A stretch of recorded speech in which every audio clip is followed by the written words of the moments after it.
Hello everyone, my name is Zach and welcome to the finale of the Kingdom Hearts 1 Proud playthrough. For those curious why this is not being made as live stream and why this is essentially being recorded, being made as recording is I kind of decided I'm going to make some changes to how I'm going to be handling the remainder of the series. Basically, at this point, I consider the series to be done. I finished my 100% playthrough of this game and I'm just working on challenge achievements. The problem that I was having is these challenge achievements are an absolute nightmare, at least Proud is. This is the first time I'm playing a game on the hardest difficulty. And as such, it has given me a lot of problems. It's forcing me to be more strategic than I typically am. It's forcing me to realize that my methods of fighting playing games is not effective on Proud. And it honestly kind of makes me realize that this is not really a good, at least for me when I'm playing and at this particular time, this is not really a good point for me to play this game on Proud when I'm simply not good at the Proud difficulty. I have spent the past 3-ish live streams trying and failing to face the final boss and some of the World of Chaos, and I don't want to make it a fourth. I only stream for 3 hours at a time, or really 2 hours and 50 minutes, but essentially 3 hours. And I do not think that I will have enough time to get through the final boss while still providing interesting commentary and while not getting mad and raging at the game. So I did some grinding off screen. I grinded to level 55. I got the ability that I think that may help me, which is the Combo Master ability, which allows me to deliver combos on attacks even if they do not land. I also went ahead and I switched the equipment around. I switched from Divine Rose to Oathkeeper to give me a longer reach. I got Donald's Violetta, and while I was farming for experience, Goofy got a level up and he was able to get more accessories. So I went ahead and I equipped Brave Warrior. But going back to Donald, if you're curious where to get Violetta, it is found from the White Trinity in the courtyard of Olympus Coliseum. Now, something that I will say before we face the final boss, as soon as we go through these doors, I'm going to be muting my mic and this entire thing will be no commentary. I will only unmute my mic once I beat the final phase of the boss. I am doing no commentary because I am planning on cutting out all of my failed attempts. Just in case I stream for 5 hours, I stream for 6, I record for 5 hours, I record for 6, I record for 7. I do not want to have 3+ hours of failed attempts of just me being bad trying to figure out how to face a boss. Now, I will say that there is one thing that could give me an easier time against this boss, and that is to farm sword at a higher level, and particularly to level 65. However, I do not think it is necessary. There are some speedrunners that have beaten the World of Chaos as early as level 30. There are some people who have beaten this game as early as level 40. I am not that good to face Ansem in the World of Chaos significantly under level than what was required or was recommended. The recommended level for this game, for this boss, is 55. I am 55. However, apparently you may have an easier time at 65 or higher. I definitely had an easier time when I faced him for the first time at level 100 with the Ultimate Keyblade, but I do not have the luxury of that right now. If you want to get a lot of levels really fast, I would suggest you do a couple rounds through the Hades Cup, as that is what I ended up using to farm experience. I did not get that far, maybe went down like 15 levels before I consistently went down each time. So I definitely am not like good enough to be able to beat the Hades Cup, especially the final boss. But what I will say, or not really the final boss, but Hades, probably will have an easy time against the Earth Golem, whatever he is, Earth Titan. Probably has an easy time against him regardless. But I do recommend, if you're hurting for your levels, if you think that you'll have to use your time at a higher level, go ahead and farm the Hades Cup. It gets a decent amount of experience. The bosses early on are pretty easy. The only thing that will give me a hard time is actually, I never actually made it past the level where you had to face the full guard armor. And because there's a couple of hardness that were attacking me while I was trying to attack the guard armor, and while I was able to kill the guard armor, a straight power wild was able to kill me when my HP was low. I never managed to get to that point again. There's a couple of like hard levels. I'm proud, but I was not able to like progress far into the Hades Cup, and I'm not planning to beat it this playthrough. Something that I will say in relation to my YouTube channel and to my Twitch is, since I am deciding to handle these challenge achievements as recording sections only, I will be handling these things in sections. So once I beat the final boss and once it's uploaded as a finale of my proud playthrough, when I work on recording for my unarmored playthrough, it will be in sections. So my first section will be the Awakening in Destiny Islands. The second section will be the first visit to Traverse Town. Third section will be Wonderland. Fourth section will be Olympus Coliseum, etc., etc., etc. It may be a couple hours long, especially the later worlds, but that is what I'm planning on doing. I'm not planning on like completing every single, completing multiple worlds in each thing. I'm just going to be handling it as simple sections. And I will be recording these on Tuesdays, assuming I do not have any work I have to do. Now, there is some changes since I'm deciding to not stream this game anymore on my channel. I am deciding to kind of move up my Twitch streaming schedule. So once again, I will be streaming on Twitch on Friday, Saturday, and Sunday.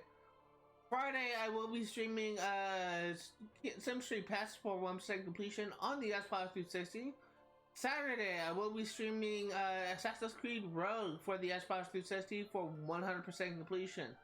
And Sunday, I will be streaming Stardew Valley for 1% completion on the Xbox Series X, I guess. Since we're keeping up the trend. Since I am starting a new series, I expect to see a new playlist created on my YouTube channel very soon. Presumably after this video ends, depending on if I have time.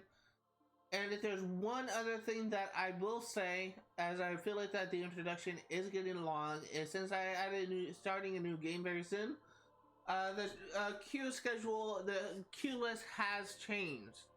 So before, the next games on the queue is Assassin's Creed Rogue, Star Wars Jedi Fallen Order, and Assassin's Creed Unity. The updated queue is now Jedi Fallen Order, Assassin's Creed Unity, and Saints Row 1. This is not the remake, this is the original Saints Row 1 for the Xbox 360. That being said, let's go ahead and put one more save into this before we head out and face Ansem. I am looking forward to beating this game.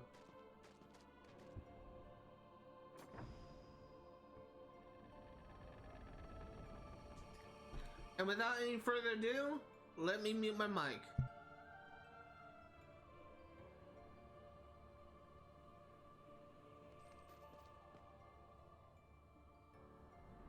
Is this my island?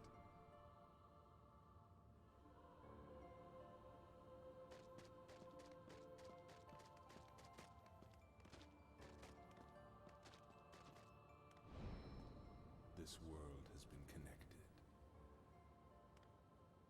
What was that? Tied to the darkness.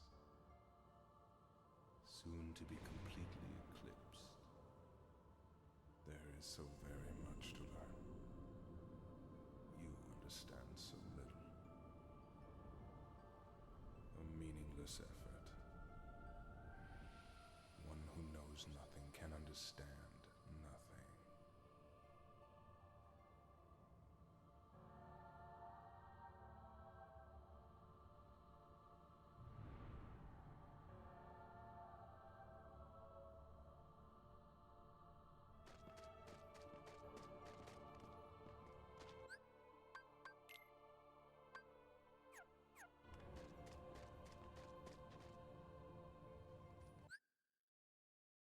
Forgot to mention that while I was let me turn down my fan. I forgot to mention one thing in my introduction. While I was farming for experience, I was able to get like another item slot. So I think I now have the maximum amount of items, which is 9, and I have it all equipped with elixirs. So without any further ado, let's go. Take a look at this tiny place. To the heart-seeking freedom, this island is a prison, surrounded by water. And so this boy sought out to escape from his prison. He sought a way to cross over into other worlds, and he opened his heart to darkness. Riku! Don't bother. Your voice can no longer reach him where he is. His heart belongs again to darkness. All worlds begin in darkness, and all so end. The heart is no different. Darkness sprouts within it. It grows, consumes it. Such is its nature. In the end, every heart returns to the darkness whence it came. You see, darkness is the heart's true essence. That's not true! The heart may be weak, and sometimes it may even give in. But I've learned that deep down there's a light that never goes out.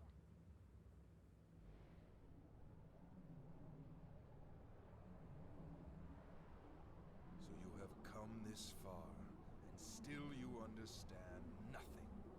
Every light must fade. Every heart return to darkness.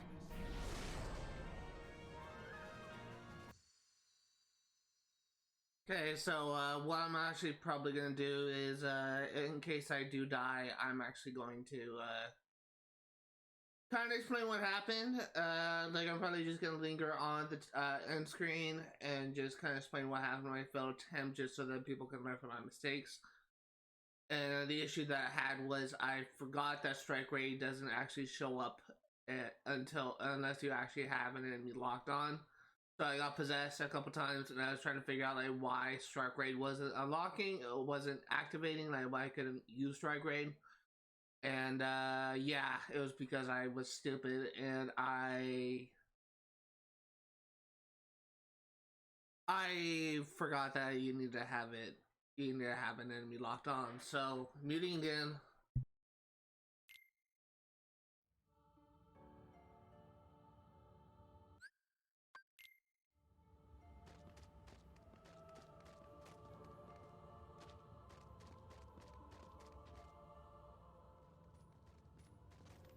Take a look.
Real quick, in case this is one where I actually beat it, I have him locked on, which I thought was the issue why I couldn't get strike rate to activate.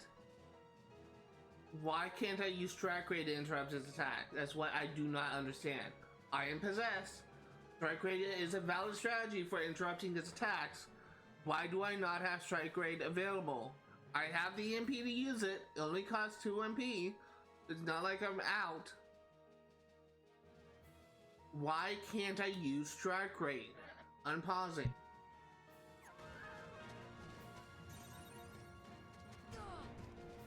This should help.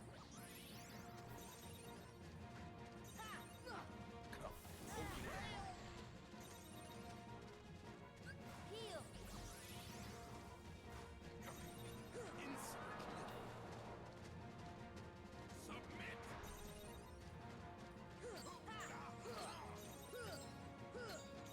I'm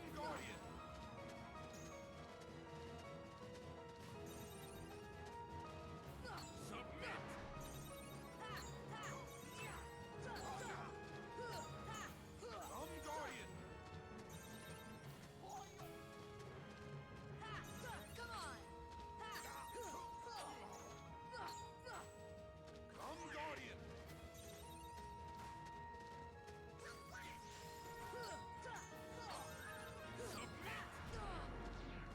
Heal. Open your heart. Heal. Come, open your heart. Heal. Come, open your heart. Come, open your heart. That's it. Come, open your heart. Come on.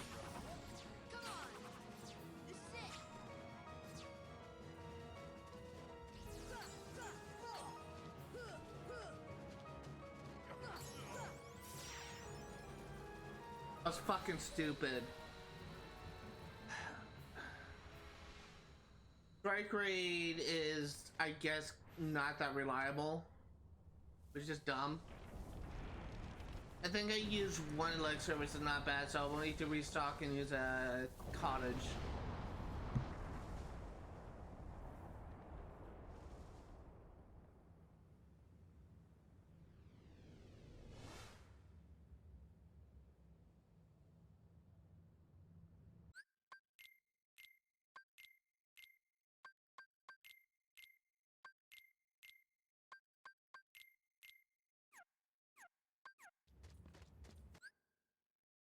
In case this is probably my third attempt facing Darkside and Ansem 2. In case this is the one where I actually managed to beat both Ansem and Darkside and move on to the road of chaos. Something I want to say is this is actually kind of giving me a little bit more trouble. I'm honestly kind of amazed that I had such an easy time when I last streamed this game last Saturday. Because I literally just beat the second phase of Ansem my very first try. It's not really that hard. It's just he's more deadlier on Proud, and I'm just struggling to compensate for that. So I guess something I will say is, if you're struggling with this, just remember that there is some tricks to avoiding some of the more deadliest attacks. I will try and remember to announce like my advice for how to handle like each of the phases at the end of the stream, at the end of this recording, I should say. But in case I don't, just try. I will say that there is some videos by the YouTuber KH Guides that does a really detailed and really in-depth walkthroughs for for the different aspects of Kingdom Hearts 1. Like, he does bios for every single boss and how to beat them. He analyzes like the attack patterns of every single boss and how to avoid them. I essentially used him as a guide for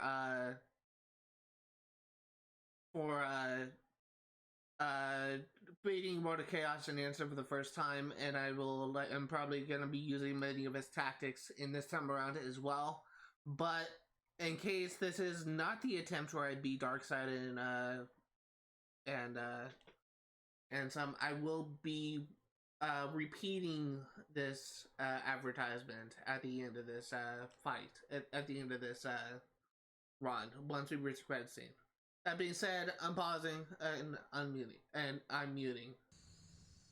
I do not have time to cast it. As soon as he says take this, I get hit. Alright, I'm thinking that it may not be advisable to cast arrow unless I already have a cast beforehand, because I think it might be better for me to dodge it. Let's try this again.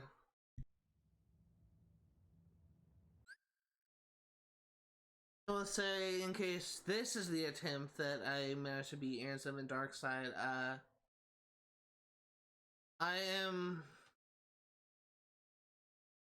thinking that rather than just adding commentary in between fights, I'm just gonna like remain silent throughout the entire thing and just leave my successful attempts as is. So this will likely be the last time that I am commentating.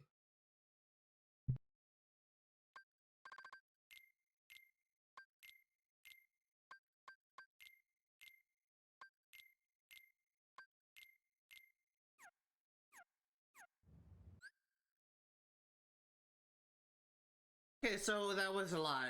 For those curious, this is I literally just unmuted and I said this is the last time I'm gonna be uncommentating. That was actually kind of a lie because I want to attempt.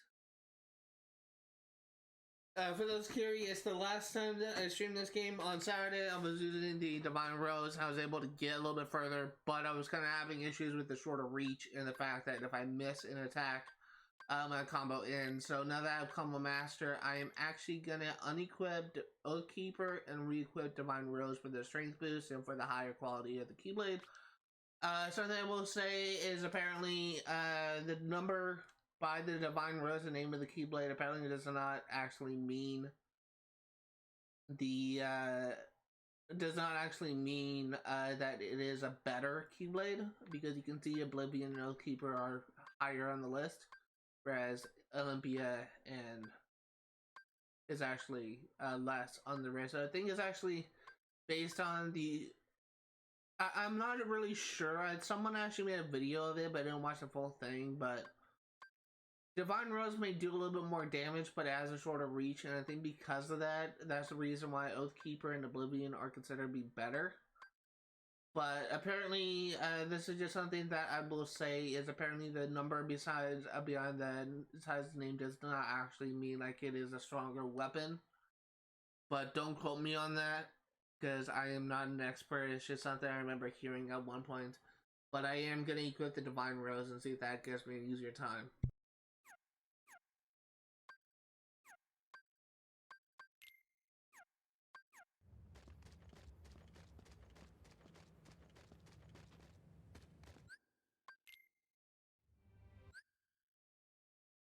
In case this is the fight that I managed to beat Ansem and Darkside, this is like my 4th attempt now. I did re-equip Divine Rose, and I, in case I forgot to add in the last scene where I said that, but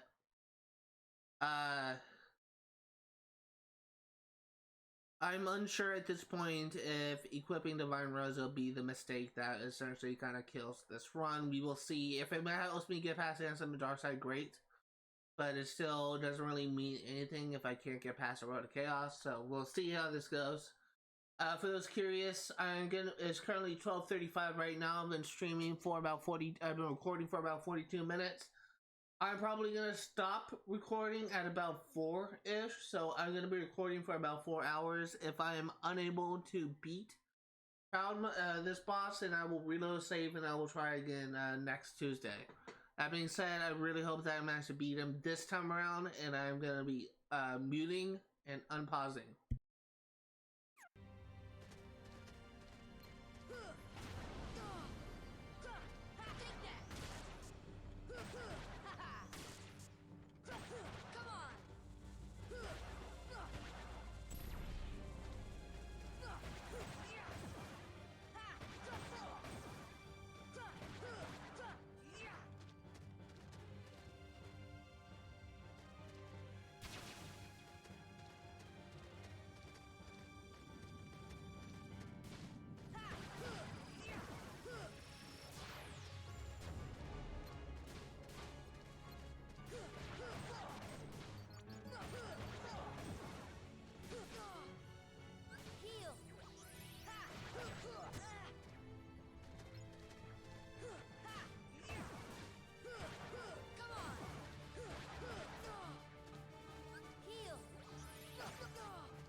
So that was an instance of the game feeling pity for me and actually going easy on fuck.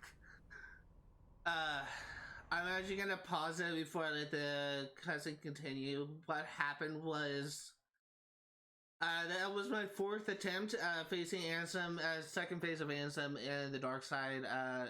In the all three of the attempts, the first attempt I managed to get pretty far, but as soon as he used that dashing attack, I immediately died because he literally did it in close range and I couldn't get out fast enough.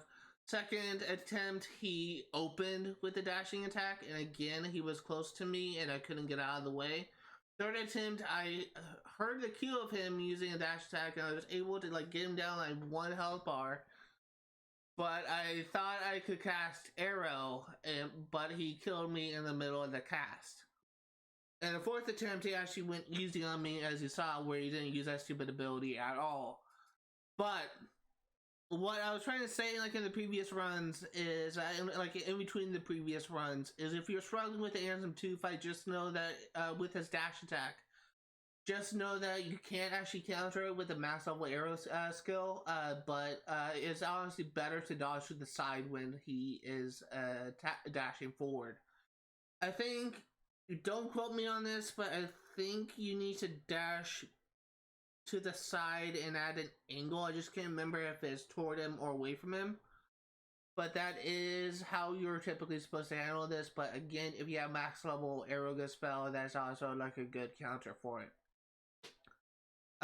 But the only other thing to note about that is his possess thing. As the same thing with his first phase of Ansem thing.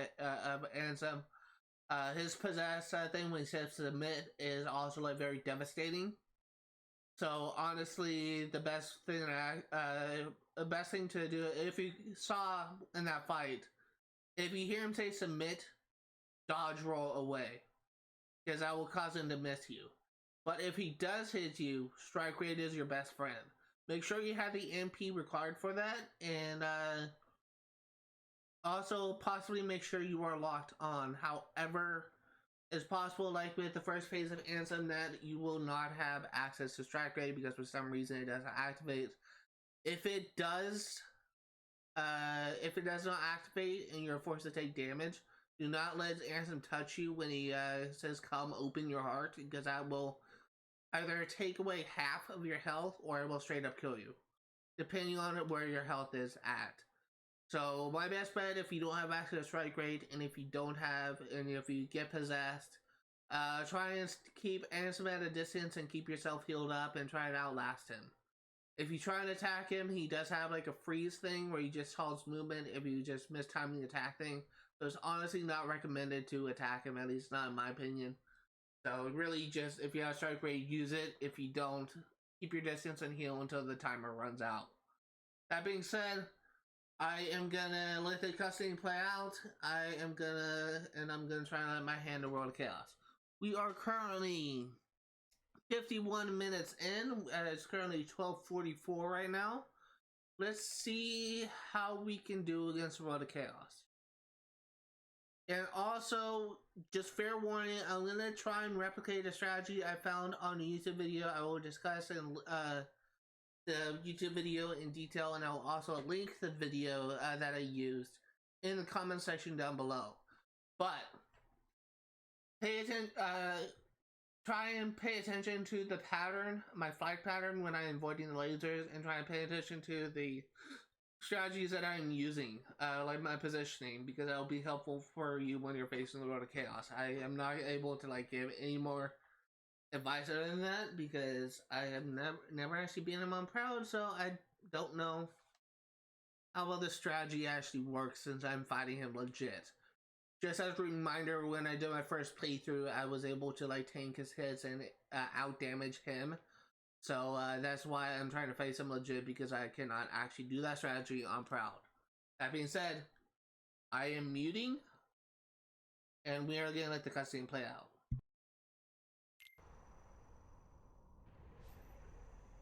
What? Behold the endless abyss. Within it lies the heart of all worlds. Kingdom Hearts.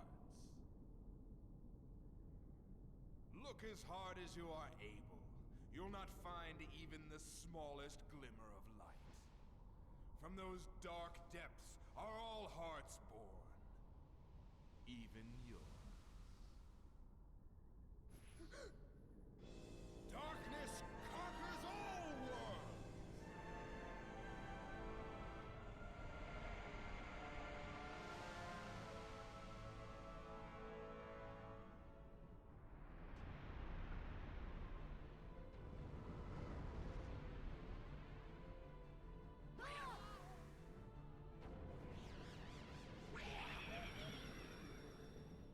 Whoa! Giving up already? Come on, Sora. I thought you were stronger than that.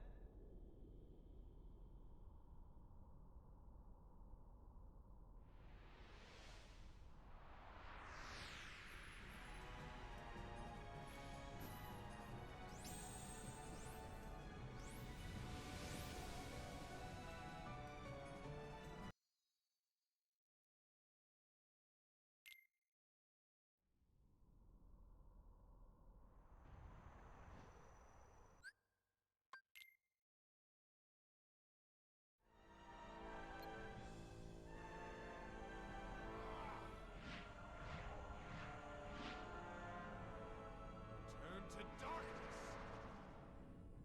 Return to darkness! Welcome the darkness into your heart. Return to darkness!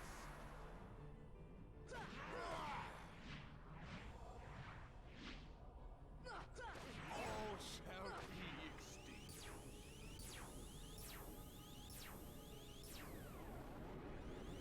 Come forth. Heal! Turn to darkness!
hit fuck it. I hit fuck it on that boss and I prevailed. You are not supposed to get away with that, but I did because I'm an aggressive son of a bitch.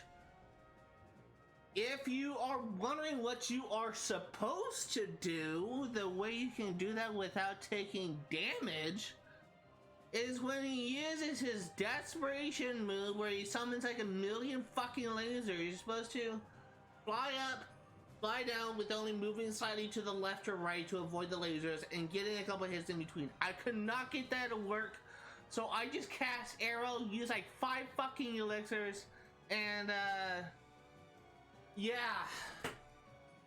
I hit fuck it. I actually hit fuck it. So let me go ahead and try and explain like the optimal strategy for facing that boss, because that's definitely not what you're supposed to do.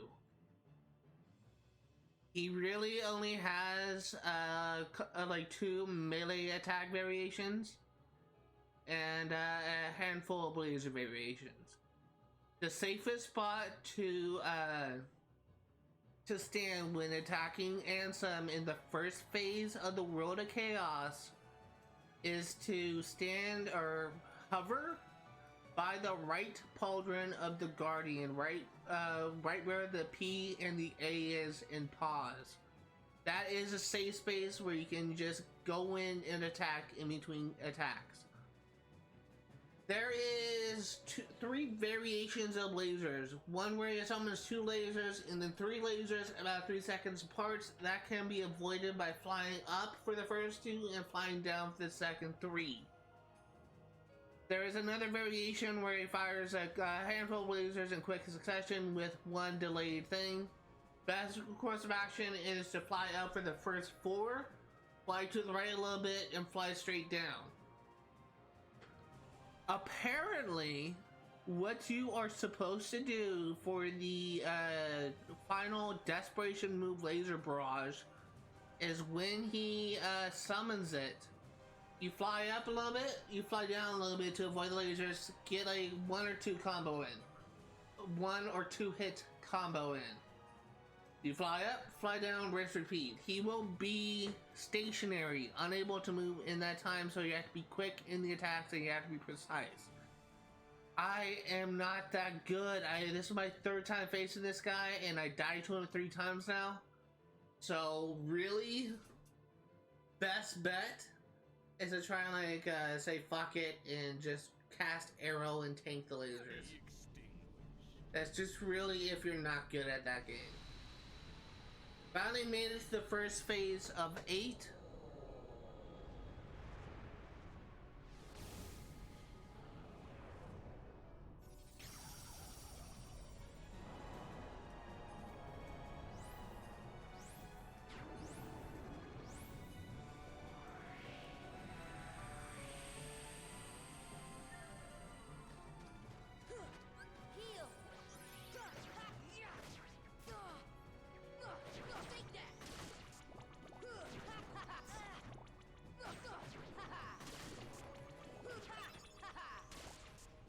These are the enemies. I forgot to unmute myself. Then these are the enemies that can drop mega potions. So I'm actually gonna mute myself. This really is kind of self-explanatory. You don't really need any strategies for this. Just basic shadow artists. But gravity can be your friend if you're struggling.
Thing to know about this room is these dark balls, as you may have noticed, does not actually drop health orbs like they usually do. They drop MP orbs. So if you're running low on MP, this is a good place to get MP. Something else I will say is the Shadow Heartless dropped mega potions. The dark balls drop mega ethers, and the next room, which should be coming up in 2 phases, should drop elixirs. That's all I'll say about this.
It's a shame that you can't actually. You can. I didn't get any elixirs from that, but I believe you can get elixirs from defeating those invisibles. But something I will say is, if something that I was trying to do but I failed is I was trying to cast gravity on the enemies in front of me, but I unfortunately was hitting all the wrong buttons. I ended up like casting arrow instead, and I think I accidentally like hit cure at one point. But something else I will say is, now that you have a full team of well, full party I should say, now you can cast summons. It's actually recommended that you summon Bambi to get your MP stocked up. That's what I'm going to do. For this next not this next phase, but the one after it, it's actually I actually recommend casting arrow on yourself and casting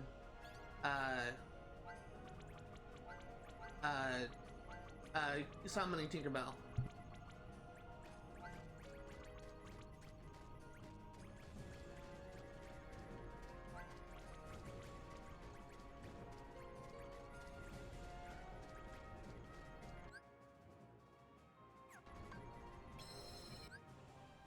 Remember, you can manually dismiss your summons. I just thought putting that out there because sometimes I end up forgetting myself. So don't think you have to let it run. Have the timer run out. You can just cancel at any time.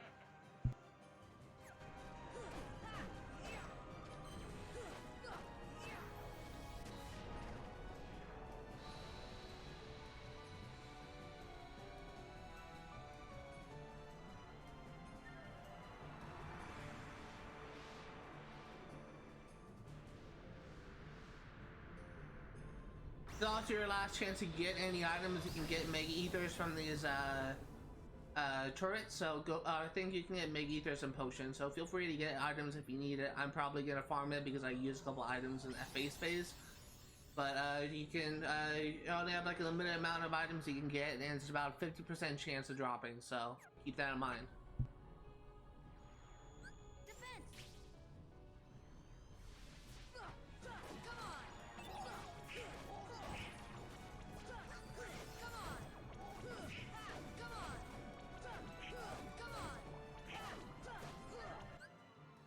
Also pointing out that all the items dropped by these monsters and by these enemies do have a 50% chance of dropping, so the chances of you getting an item is about 1 in 2, so easy statistics.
Give me that fucking achievement!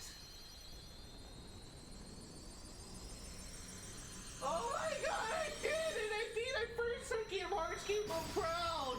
It is Kingdom Hearts 1, man! You consider this the hardest game to beat, I'm proud! Oh my god, I did it!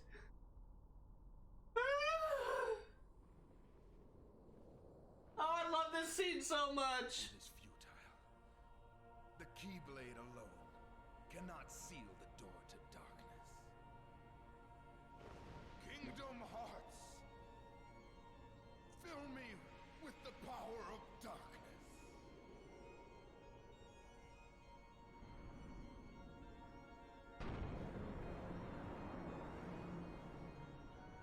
Supreme darkness! You're wrong. I know now, without a doubt. Kingdom Hearts is light.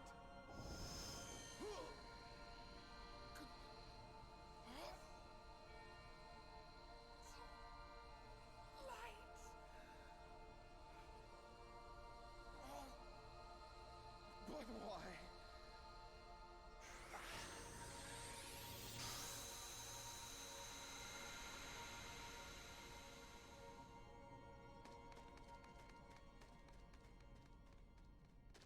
Come on!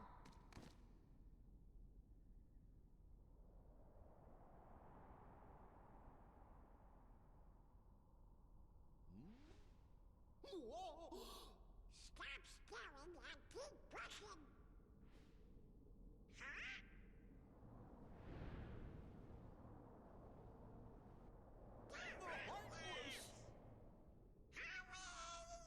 I can't. Don't give up. Come on, Sora. Together we can do it. Okay.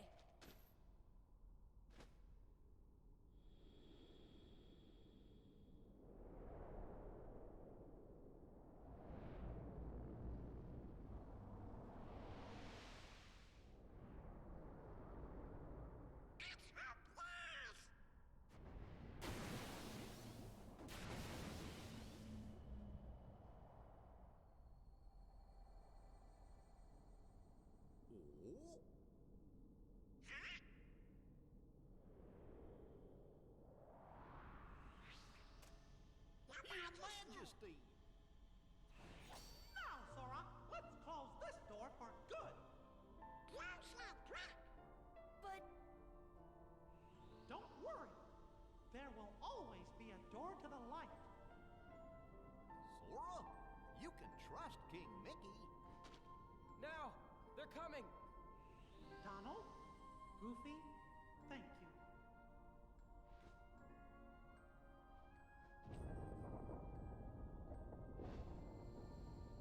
Take care of her.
said before, I'm always with you too.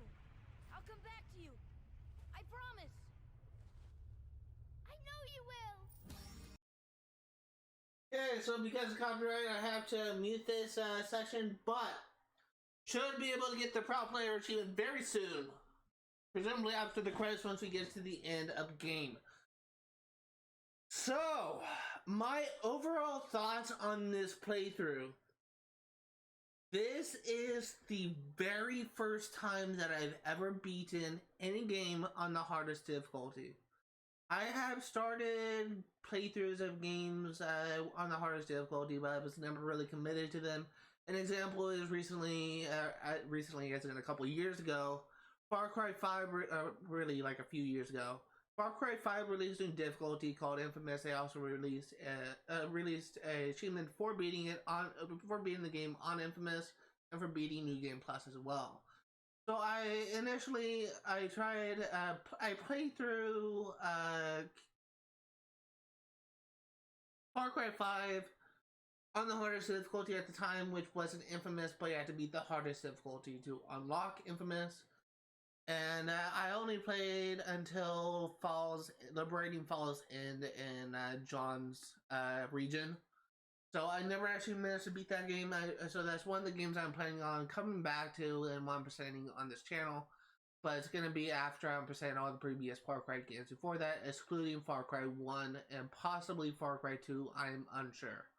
But point being, I have started 100%. I have started playthroughs of games on the hardest difficulty in the past. I've never actually managed to beat a game on the hardest difficulty because I was never committed to beating a game on hardest difficulty. Kingdom Hearts 1 on Proud was an experience I don't think I will ever honestly forget. It essentially was the first experience where I actually had a hard time in this game, and not because I was confused about mechanics like I was in the past, or lost within a given world like I was in the past. This difficulty generally makes a game harder. It genuinely forces you to learn the attack patterns of the enemies and try and develop strategies to work against it. My playstyle when playing a lot of games is to be as aggressive as possible, especially games like Kingdom Hearts or first-person shooters. I like to be aggressive. I like to be on the front lines. I like to be the one dealing the most damage. That's what I find the most fun, and let me check to make sure that the music is... Nope, still playing. So I accidentally just... Did I mute my headset? Nope. So, this was the first time that I ever really beaten a game, Kingdom Hearts game on Proud, and it likely will not be the last if I'm hoping to get all the achievements in this collection. I think that if I were to say the hardest boss I've had to fight in this game, in this playthrough, I honestly think that the one that gave me the most trouble was probably the Road to Chaos and Ansem. However, I will say that the final fight for Ursula was like a close second because it actually forced me to go do other worlds to level up a bit before I essentially beat her on the first try. There was also the moment really early on in the playthrough where I was struggling against, I think, the Trickmaster in Wonderland, and I had to do Olympus Coliseum. It's either in Trickmaster or Cerberus, and I had to do Olympus Coliseum and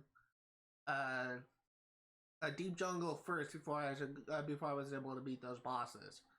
So it's definitely kind of forcing me to like strategize and try and figure out the best way of action in case I get stonewalled and I'm unable to beat the boss. Try and figure out the best course of action to progressing. I will say that one thing I do appreciate about this game is the fact that it is not really linear. You can technically do any world in whatever order you want. When you first go into the next world, you could, in theory, just do either Atlantis or not Atlantis, Agrabah or Halloween Town, if memory serves. So I think that when you leave the portal, you have the option to either go to the left to Halloween Town or to the right to go to Agrabah. I always go to Agrabah after finishing the first 4 worlds. But there we go.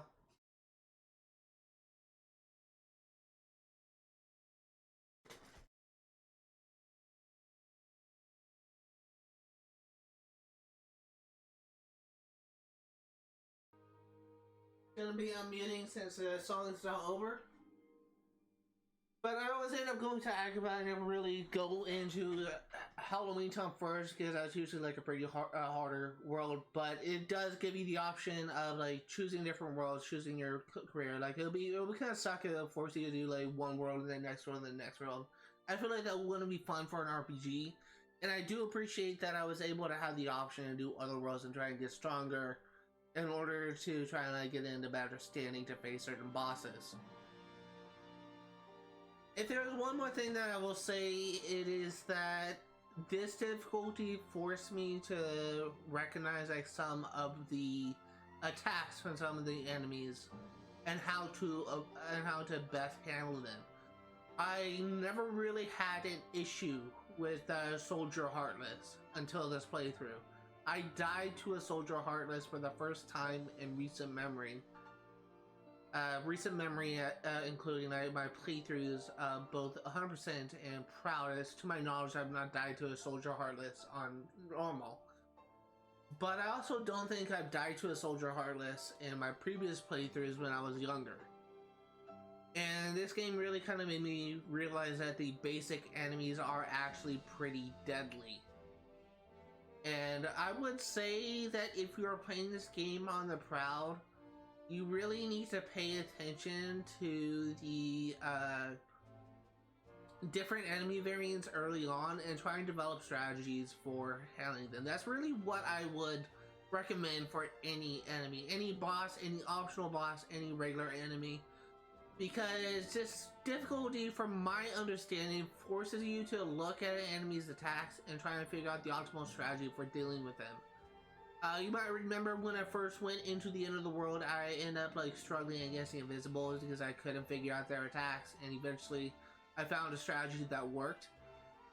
So it's just like examples like that where it kind of forces you to strategize, figure out different things. But there's one thing that I will say. If there is one thing that I will say, it is I am glad that this series is over. This really gave me a lot of problems. And yeah, now that's over, I can finally work on like getting the other stuff. We still have an achievement to get. We still haven't got this achievement, assuming I'll get on statistics stream.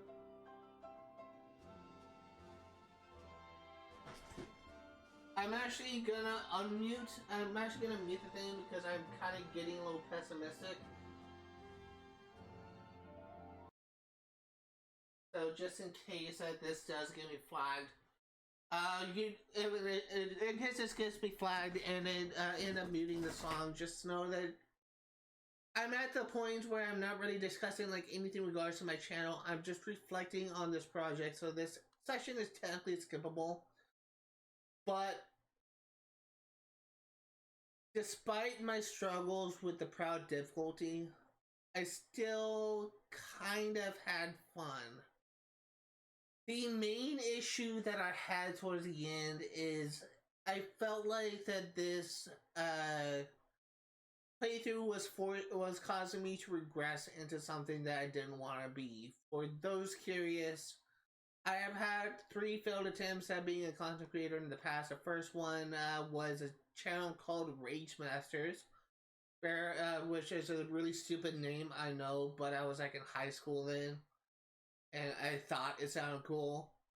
But the goal for that channel was essentially to, quote, play games that I suck at in order to show like displays of rage, and this is, in theory, supposed to help me get better as a gamer. The problem with that was I ended up playing games that I'm good at, and I end up faking rage things just for entertainment.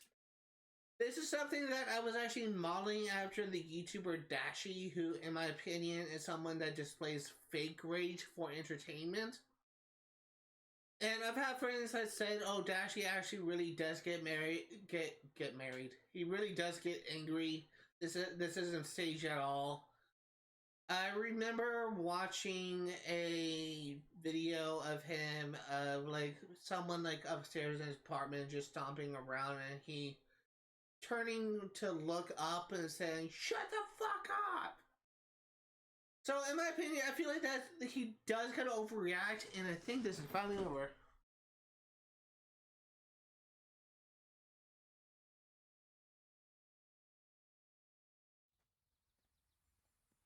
So I'm actually gonna be quiet for here.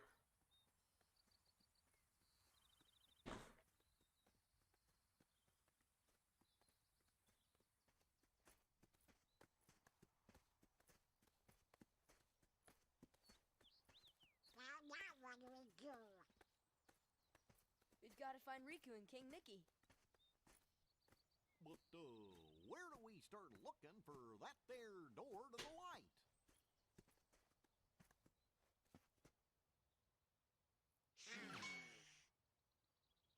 Huh? Huh? I have the hiccups right now. Hey, Pluto! Where have you been? Huh? Gosh, that's the king's seal! Hey, have you seen King Mickey?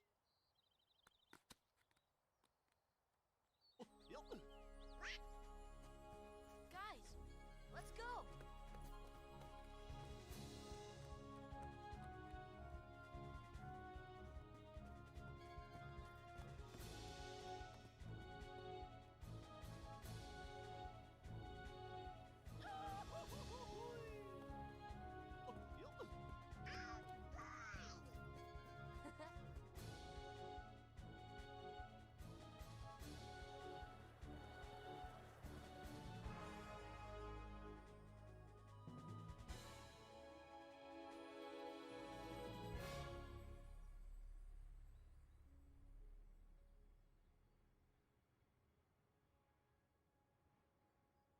I think there's one more thing after this, before we get the title screen.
This is interesting. This is different from my first playthrough.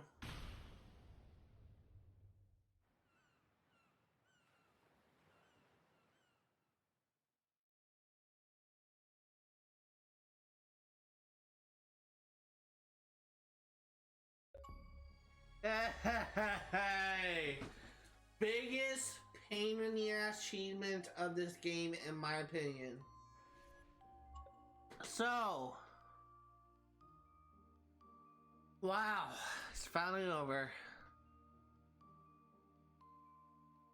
I died 74 times. That's honestly not that bad for this first time playing this difficulty. It's honestly kind of funny. Now that it is over, I am honestly kind of glad about the progress that we made because we just have one more achievement left for beating the game without changing equipment.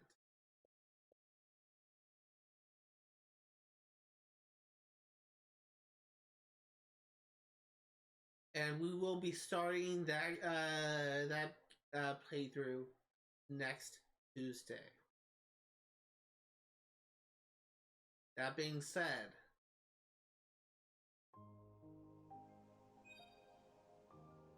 let me go ahead and go to the title screen, just so that we don't. Or let me go ahead and go to the home menu, just so that we don't have any speed storm. What the heck is that? Sorry, I'm legitimately curious. Is this like this must be like was it Hot? No, not Hot Wheels. Was that game that's essentially like car soccer or something like that? Kind of what it reminds me of. Anyway, this does it for the end of this playthrough. I have a lot of editing I need to do before I can think about uploading this, but I will try and have it done, and I'll try to have it uploaded by the end of the day. Things to expect once again for this YouTube, for my YouTube channel is expect to see some new playlists coming up. Expect to see my my bio updated with a new updated queue. Just as a reminder, next Saturday I will be streaming, starting my first live stream of Assassin's Creed Rogue for 100% completion. I'll be playing that on the Xbox 360. And I will be going for 100% in-game statistic as well as 100% in achievements. This is a game that I have already actually 100%ed before. In that game, that playthrough that I did was actually for the remastered version for the Xbox One / Xbox Series X. And let me try and go over to find it.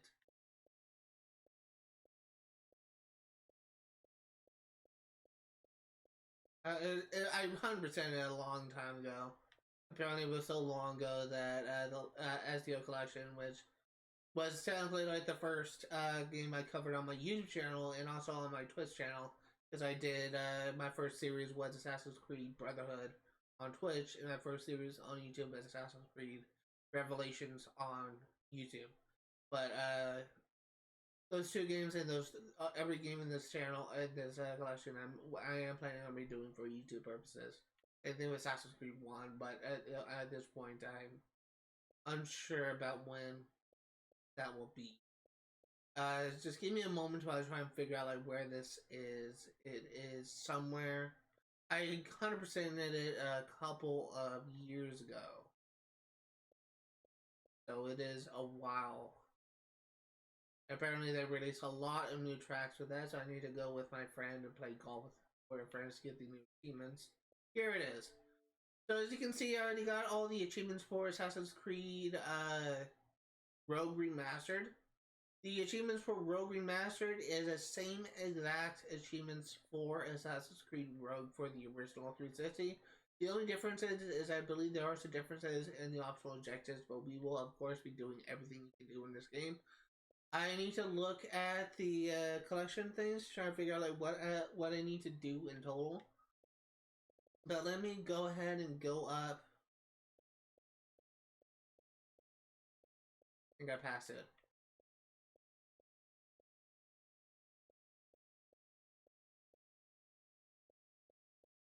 I passed it again somehow? They also released a lot of new stages for England Fall Flat, so here it is. So I'm honestly kind of glad that they actually made it so you can actually view these achievements. So it used to be that you couldn't actually view achievements for anything older than Xbox One. So you can see I already got some of the achievements. I already got Capture All Settlements. I got the Native Armor. I got Complete All Native Hills and Ice Caves. You can see the achievements that I have already unlocked, but you can also see the achievements that I have yet to unlock. The furthest I've ever gone was in Sequence 4, I believe. I've not gone further than that, so I literally... Sequence 5, I should say. So, once I got Sequence 5, I literally just explored everything, got 100% of all the locations. And I may do the same thing then, but I haven't really decided how I'm gonna handle this game. We also just going over all of the achievements, just so that you know what I will be getting for next Saturday. You can actually just look at these achievements right now and just see what I have yet to unlock. But these are identical to the achievements for Assassin's Creed Rogue Remastered. But if there's one thing that I will say is I am honestly not looking forward to one aspect of this game. There is a legendary ship that is honestly my least favorite legendary ship encounter of any Assassin's Creed game, and it's called the Fortress. And I'm not really looking forward to doing that, but I will do it for the YouTube. Of course, I will because it's 100% playthrough. But the other achievements I will be getting, just for those curious, every single game on this list has a potential of me covering it on a future as a future series. The only games that I will say I may not cover are the multiplayer related games. Like, I don't think I'll ever go back to doing Overwatch 2, despite me doing a series of me playing the beta back when it was out. It's just, I don't think I would have fun streaming that game on Overwatch 2. And if I were to stream that game, I would need to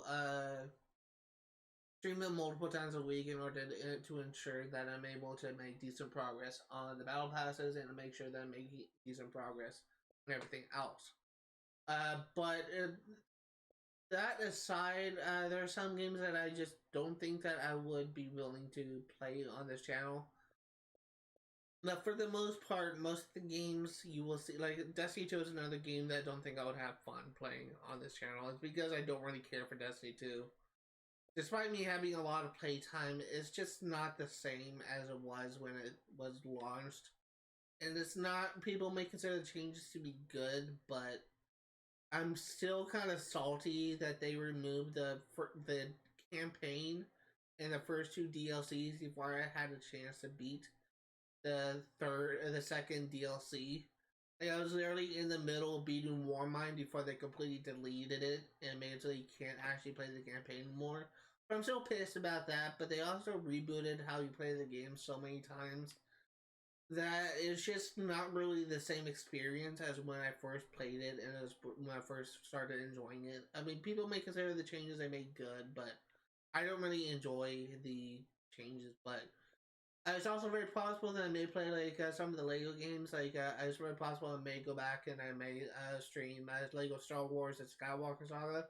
This is honestly I consider this to be one of my favorite Lego games. Is so well done, but games like Coca Life, games I really only played for an hour and I don't really care for. Like, I don't think I'll ever stream Coca Life. It's just something that was advertised. I just want to check it out, see what it was about. But Spiritfarer, I will definitely be playing. But it's just like little things like this that I don't think that I will play. For those curious, I did at one point stream Marvel's The Avengers, and I don't think I will stream that game again because I don't really consider that game to be fun. But just like little things like that. But and again, that multiplayer is out. But those are the type of games I will be covering on this channel, and also racing games like Forza Horizon 5 I will not be covering. But for the most part, the games I cover on my channel will be related to story, and I will be getting 100% in-game statistic as well as 100% in achievements. And I think that my goal for this channel is to try and like get as many of these games 100% in achievements things as possible before because I kind of have a little bit of a competition with one of my friends. It's really stupid, and it's not even online right now. I currently have 79,520, and my friend has 151,000. So I kind of have a little bit of a competition with him, and I just want to be able to actually have one up on him, since he always just teases me and gives me a hard time, and he's really just kind of an asshole friend. But I do kind of have a little bit of a competition with him, and I have so many games that I have not finished. So that being said, I feel like I talked enough. I am ending the recording here. Stay tuned for updates on my YouTube channel. Stay tuned for the next series I will be playing. And next Tuesday, I will be recording the first session of my unarmored playthrough for Kingdom Hearts 1. Just as a friendly reminder, in case you forgot from the first 10 minutes, first 15 minutes of this series, this video, how I'm going to be handling this recording section, and I'm going to be handling it in sections. So, first episode we'll cover Awakening and Destiny Island. Second episode we'll consider the first visit to Traverse Towns. Third episode will focus on Wonderland, and just so on and so forth. I will not be making 3-hour videos where I cover multiple worlds. I'm just going to be handling it in sections, as that is the easiest for me. That being said, thank you guys for watching, and I will see you all next time.